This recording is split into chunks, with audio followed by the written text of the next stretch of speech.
going on? What's going on? You're tuning into the One Mic Music Network live for you and yours and everybody in this. And right now, you're tuning in with the one and only NFA Jayshawn, your favorite podcast radio host and rapper. And right now, I got a special caller on the line. Call him, tell him who you are, where you from, and what you got going on. Well, I'm Dr. Quintessa Copeland. I'm a proprietary trader and I'm also a holding company owner. And I am also working on a bank that I am wanting to launch. And right now, we're going to be starting the banking app. And we are also going to be adding different things on that will be features that will be helping the public and their businesses as well. So we're definitely planning on trying to get this project out there. So when that day comes of the launching, we will definitely be making that announcement. There you go. I can't wait to tell everybody some of the things I know about her new banking application. It's going to be so amazing. There's nothing really like that on the market.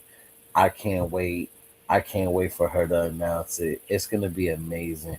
But that's great, man. So tell the people, man, a little bit about, because I know you got your Series 7 and you got another series and you're over there doing banking and you're like a full-fledged Wall Street professional.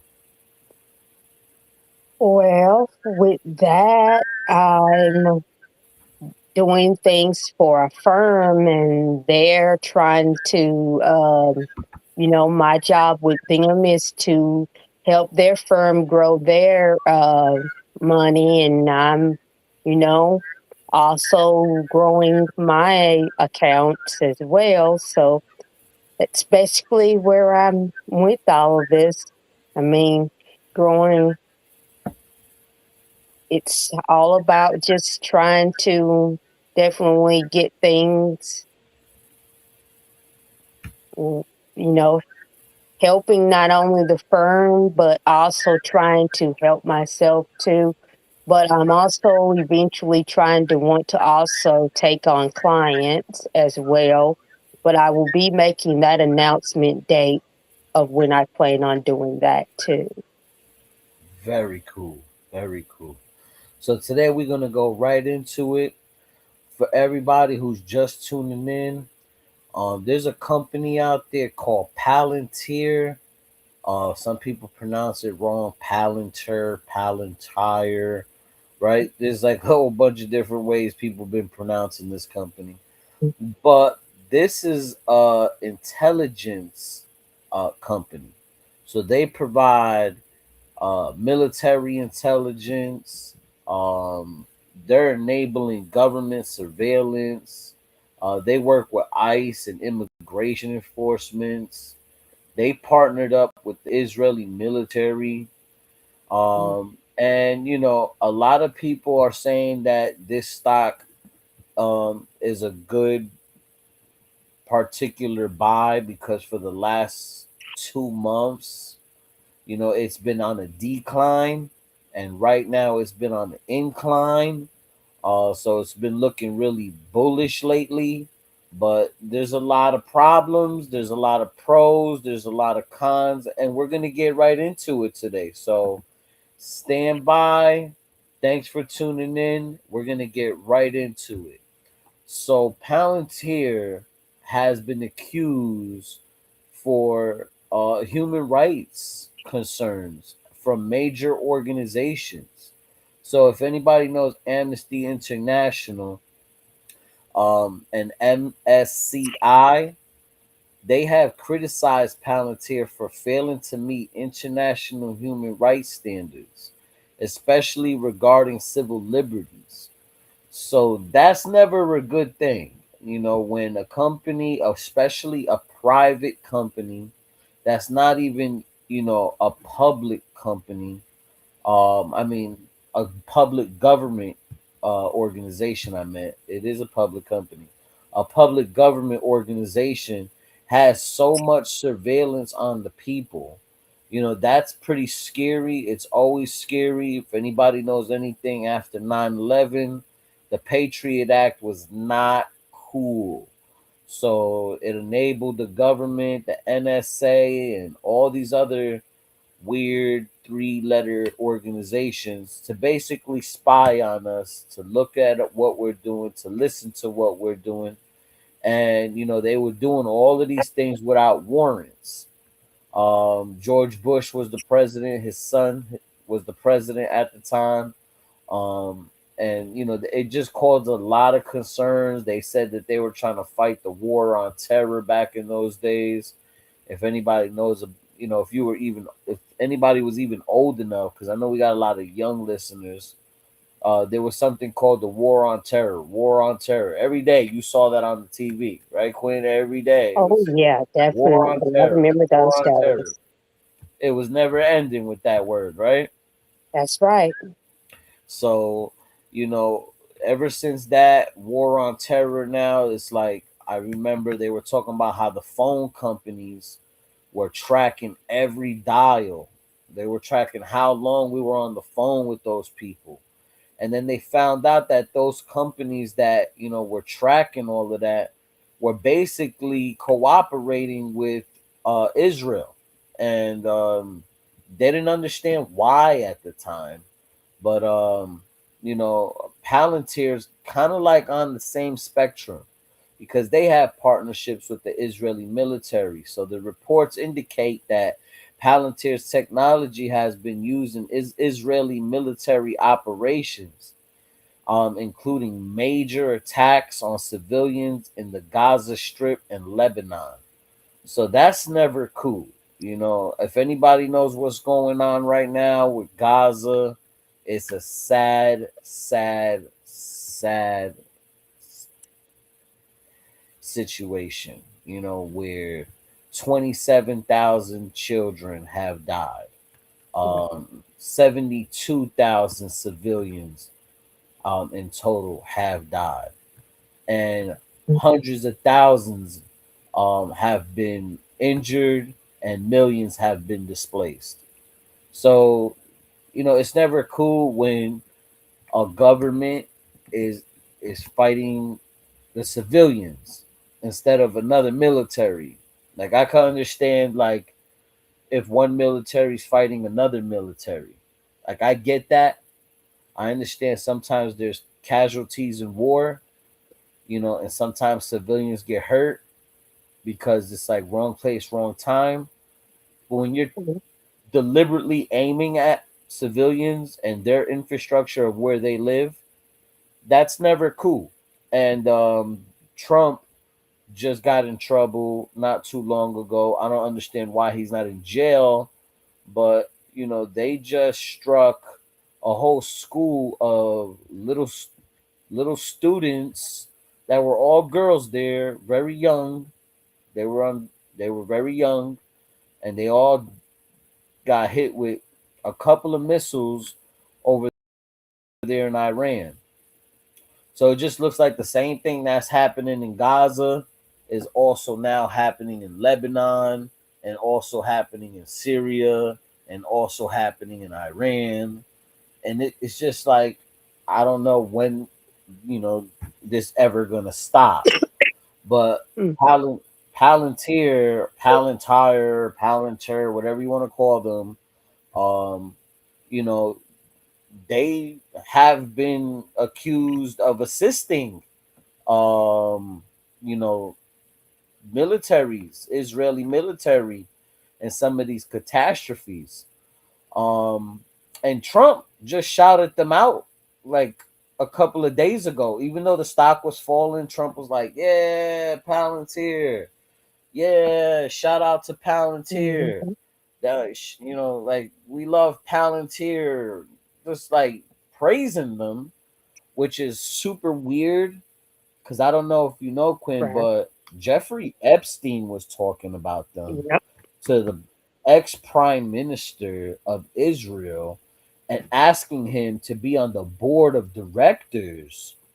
So it's like, okay, you're not cool with Jeffrey Epstein, but you're cool with Jeffrey Epstein's acquaintances or business partners or even like the same stock he thought about promoting or shilling. Like this is, I don't know.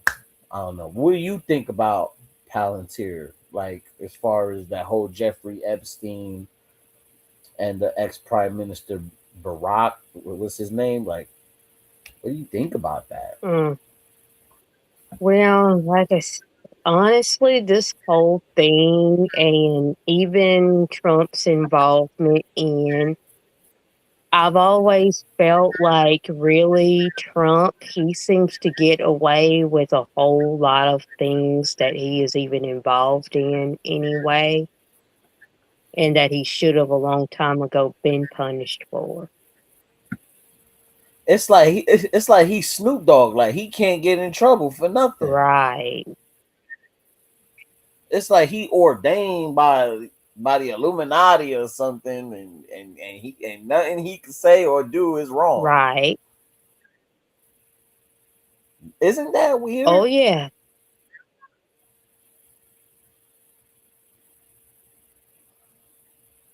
And the fact that it's like that, I mean, it almost is like a lot of things he's been able to, like, basically do that a lot of others would have never gotten to do while in office.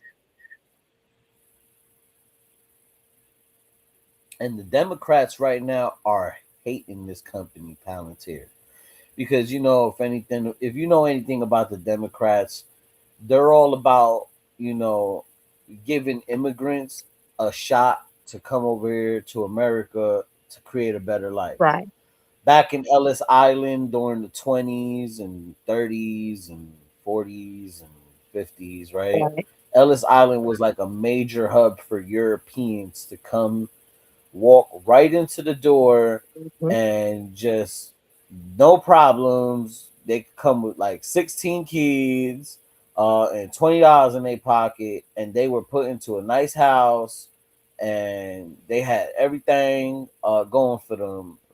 They didn't have to jump over the borders, they didn't have to get on a banana boat, they didn't have to swim across a river, they didn't have to dodge bullets and laser beams. It was just real easy for them. But now, you know, immigrants from other countries want to come to America, it's a problem.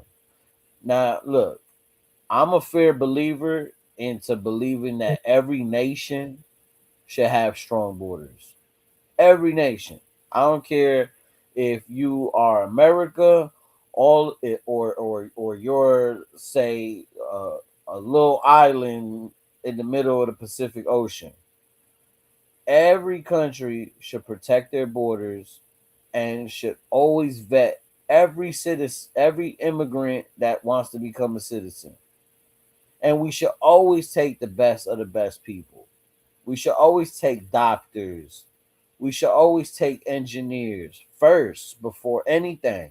Teachers, engineers, surgeons, people like this that are like essential mhm, for the mm, growth of our nation or any nation.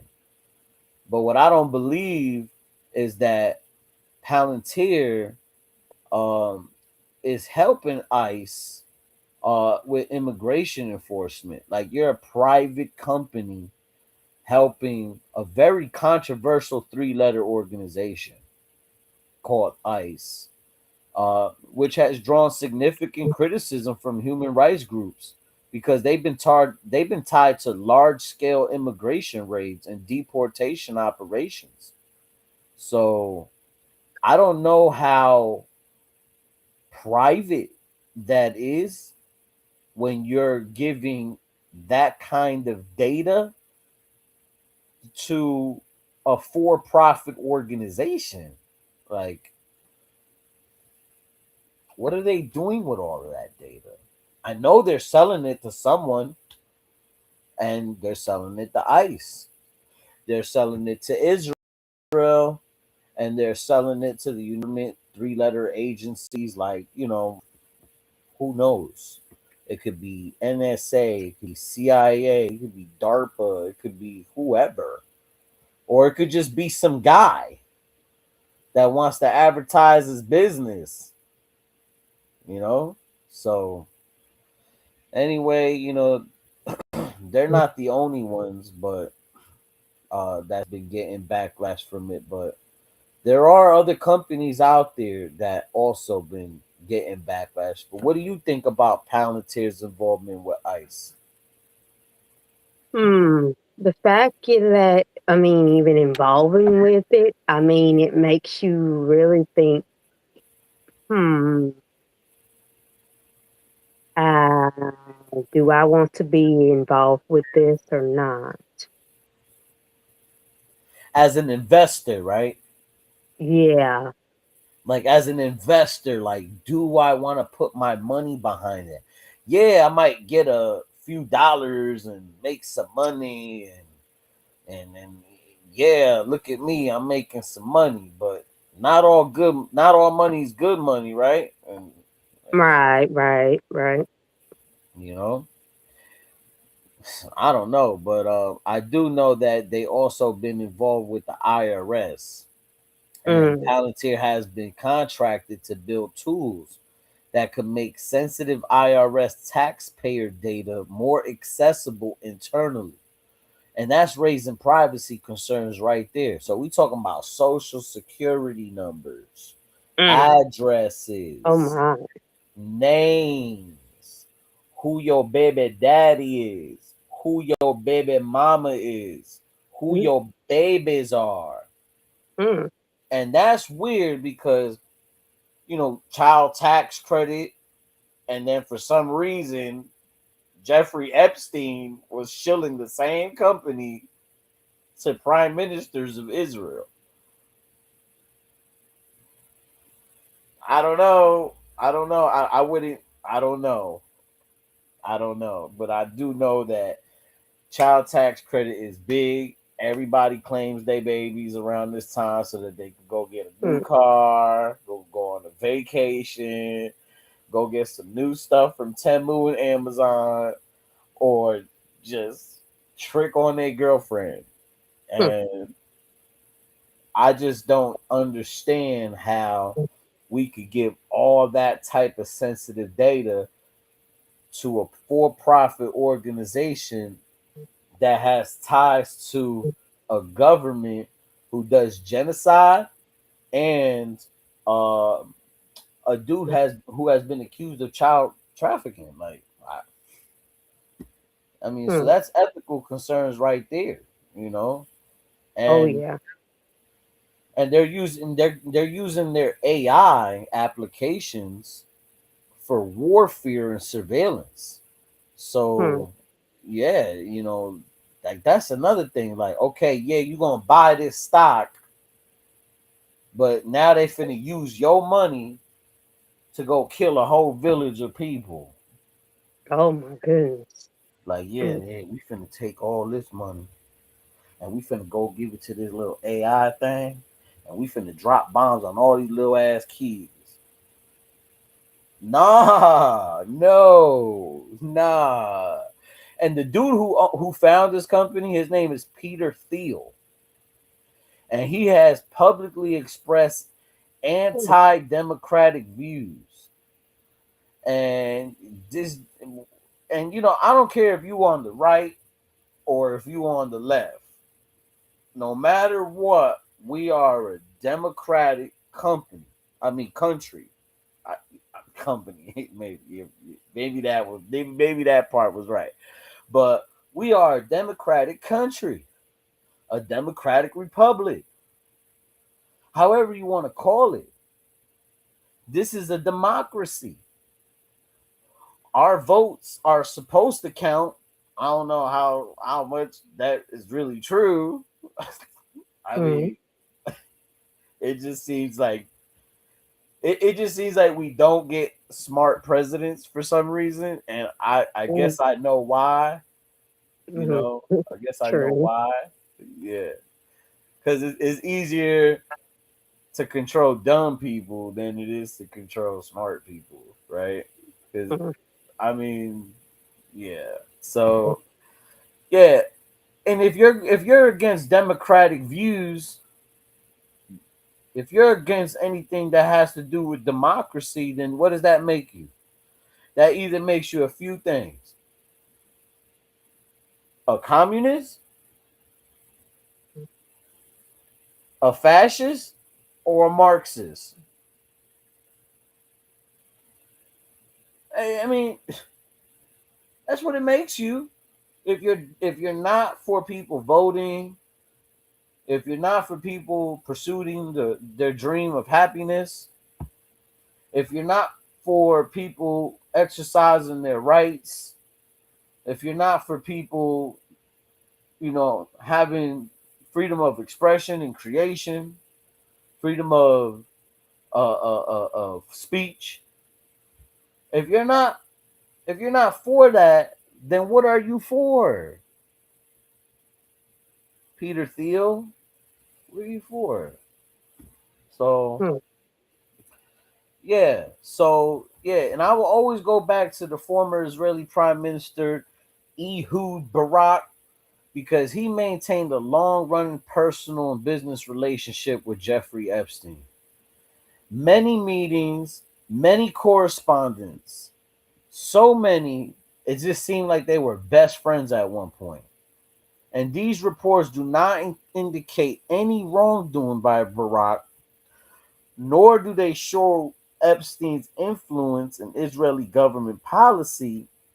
Right. But the problem here is, how did you know so much about this company before the attack on Gaza? You know, so it's just weird to me, because this goes back all the way until like when he first got in trouble back in 2008. And Mhm. wasn't that the same amount of time? Wasn't that around the same time where the market crashed? So Epstein gets convicted, the market crash. Come on.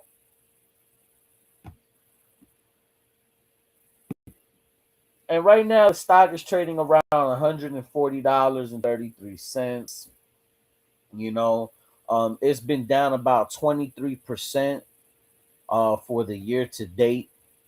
But it's up 47 over the past 52 weeks. Um, and that's just according to recent reporting. You know, at the end of the day, you never know what's a good stock. But here are some of the good things. They built extremely powerful data integration tools. So Palantir has a couple platforms called Gotham, Foundry, and Apollo, and they're known for handling massive, complex data sets. And most organizations can't even manage this on their own, and they're able to compress all that data and optimize it where they can go through the data very easily. And if anybody knows about optimization, I'm totally into optimization because I build application softwares, I build financial software, I build video game software, I build, you name the software, I've already built stuff for that. Like I've already dabbled into that. And one thing about software is it's all about optimization. If you're not finding the best way to optimize, meaning faster load speeds, faster search queries, faster pooling data very quickly, if you don't know how to do stuff like that, then you could get your software crashing all the time. If you don't know how to build it modularly, then it's going to crash all the time. And you don't want things to crash. You don't want bugs in there for people to hack you. Right. So, yeah. They also have a strong reputation for counterterrorism analytics. Palantir originally gained traction by helping intelligence agencies connect the dots across all different fragmented data. But it goes back to like weird stuff, like you know people who died in Gaza and Lebanon. So just keep that in mind. Um, they're getting major growth in commercial sectors as well, like airlines, manufacturers, energy companies, supply chain operators, to optimize operations and reduce waste. They have a strong financial performance over the long term. So even with the volatility and all the controversy, they still have consistent revenue growth. They keep expanding their commercial customer base, and they're always improving their profitabilities. So you know they have a heavy investment in AI and real time decision systems. So they have something called AIP, which is artificial intelligence platform. And that's a major selling point for enterprises right now wanting to secure and integrate their systems with explainable AI.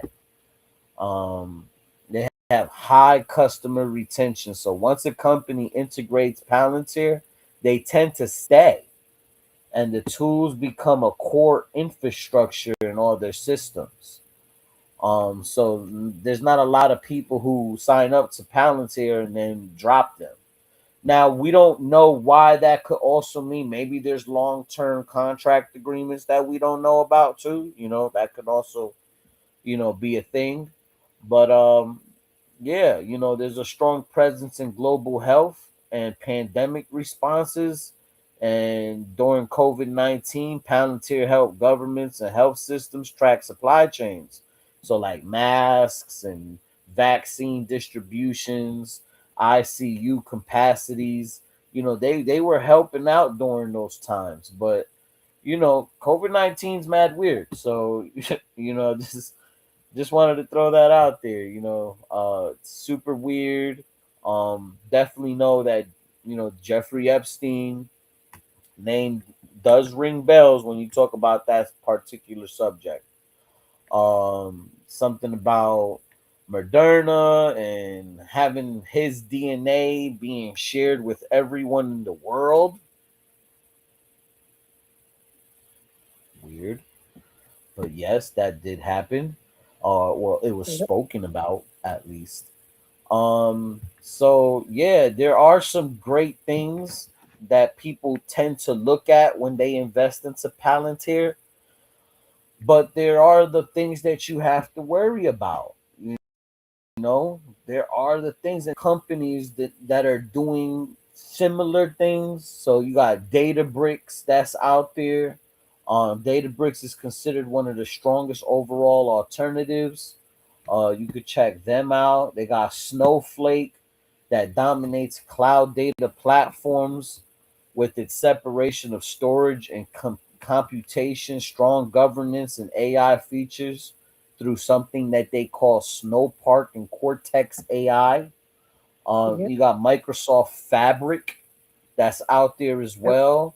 So you got Microsoft right now doing its thing. They have aggressively, all right, expanded into this sector with its end-to-end analytics platform, and they have something called One Lake Power by and Azure AI. You can go check that out as well.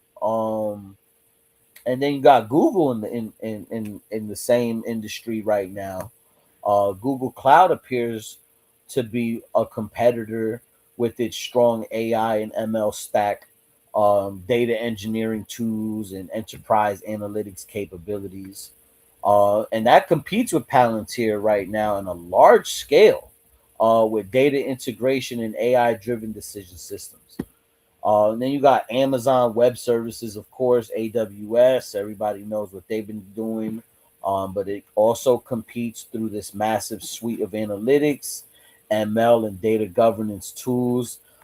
There's they're very scalable, and they have integrated their tools across major cloud services, making them an alternative for organizations that just want modular cloud native solutions. And IBM. I'm a partner at IBM myself. Um, I sell IBM infrastructure, like cloud services, AI.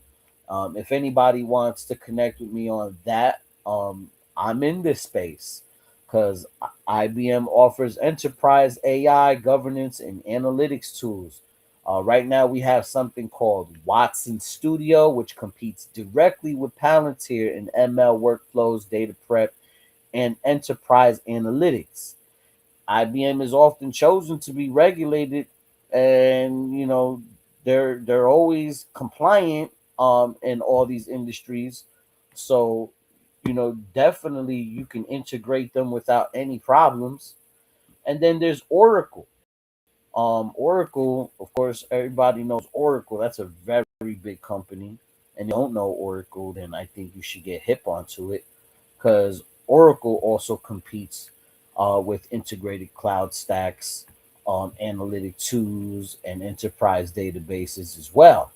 And this appeals to large institutions and organizations already using, heavy data sets.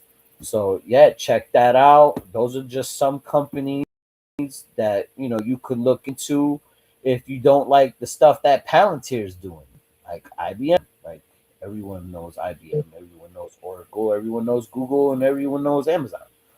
And yeah, those are just some stocks right there that you guys could check out. And of course, I got my friend Dr. Quintessa Copeland on the line. So tell them what you've been doing. Tell them how you've been, growing in the financial industry. Okay. Well, so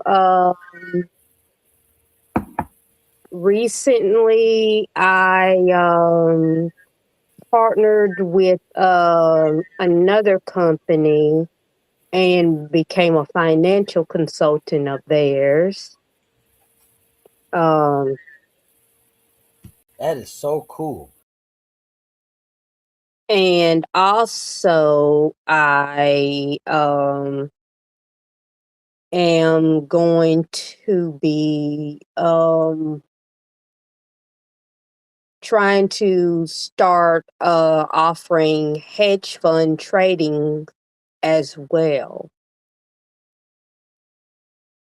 So with that, I'm planning on trying to get some investors who are looking to try to grow their um, capital, and we're going to they're going to put their money into funds so that I can try to help them grow their money and stuff. So what So, was the company? Because you broke up a little bit back there. oh, I did. Yeah, it said reconnection, connections lost. So just for everybody that didn't get to hear that very well, Uh, what company did you connect with, and what are you doing for them? okay. Let me find the thing here so that I can give them the name of that one.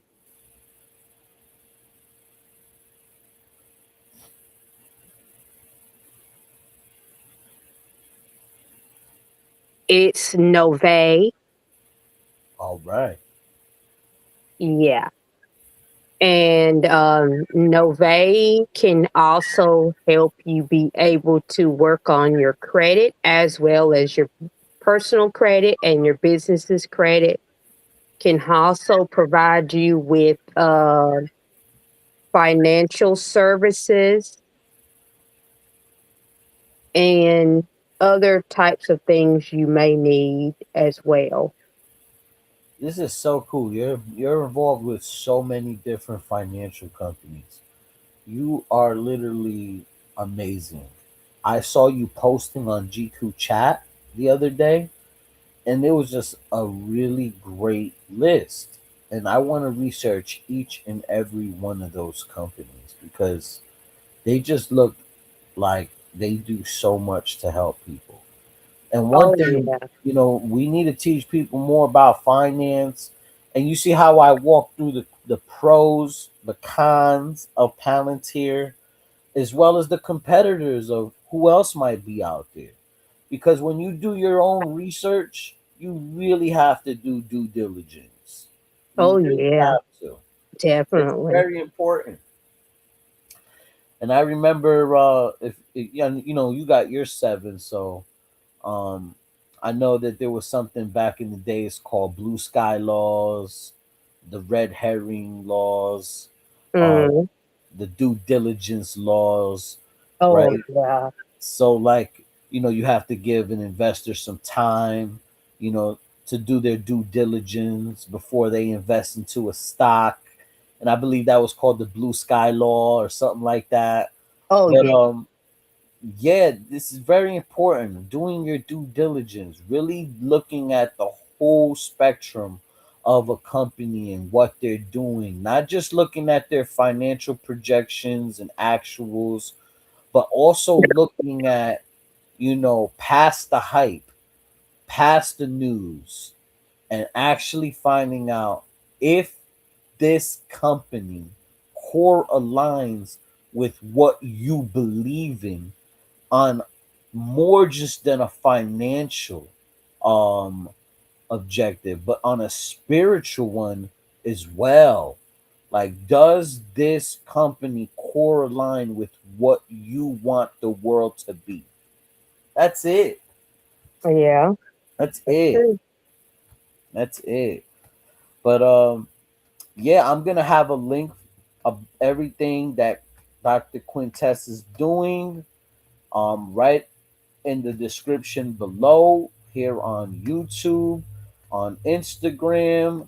I'll have a link directly to our YouTube channel so that you can go subscribe and learn more about all the different companies that we're going to be talking on here. But other than that, I can't wait to see the banking company that she's going to start. And when it does start, I'm going to make a major announcement here with my friend, and we are going to work together to make that amazing because there's so many people that this can benefit, and there's a wealth gap. And I think that by talking to you, that me and you probably share the same values, that we want to help people become more financially literate so that Mm. we can Yep. we can spread the wealth gap and not just have 1% of the world owning like 99 of the world's wealth. Like, we Right. don't want 1% owning like 99% of the world's wealth. Even 90's too much. Even 80's too much. I think 1% of the world should own 1% of the wealth, right? Not 90% of the wealth. Hey, that's insane. That's why we keep printing money, because they're just locking it up in their votes and there's no wealth distribution happening. There's none. But with the stock market, as long as you're buying the right stocks, you can fix that. We can fix that. But that's all we have. I am not a financial advisor. Please go do your own research. Don't start calling me up saying anything's my fault that I told you to buy these stocks, because I didn't. But we do have a financial advisor on the line. So if you want to get in touch with her, contact me and I'll plug you right in. But that's all we got today. I appreciate everybody out there in the world. Please share this with your friends, family, neighbors, and your baby mama and everybody you love. But right now, we busy. I know my friend's busy, and right now it's about that time